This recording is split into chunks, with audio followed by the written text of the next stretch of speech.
Ayan, tamang timing ng PCX 150. Kailangan yan magkatapat yung guhit na yan. Ayan. Saka ito, kailangan katapat din yan dito.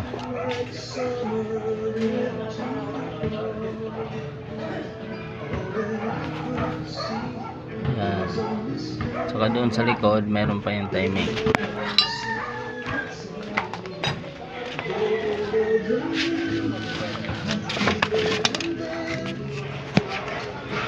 Ayan.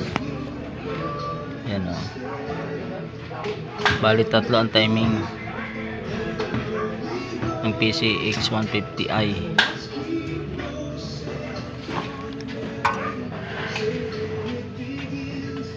Kailangan magkatapat lahat yan. Yung tundok na yon, saka ito.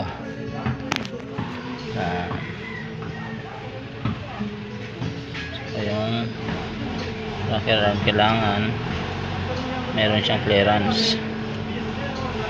Hindi pwedeng wala kasi hindi siya magmi-minor.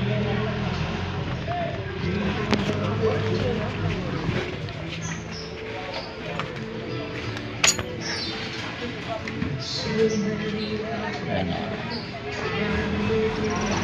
Ayun yung guhit niya sa magneto, hindi masyadong kita, kinalawang na, kaya dito na lang tayo. Ayan, yung tin na yan, tatapat natin yan doon.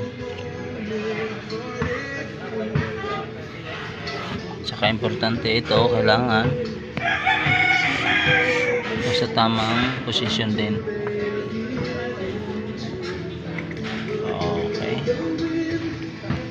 Okay na mga lods, okay na yan.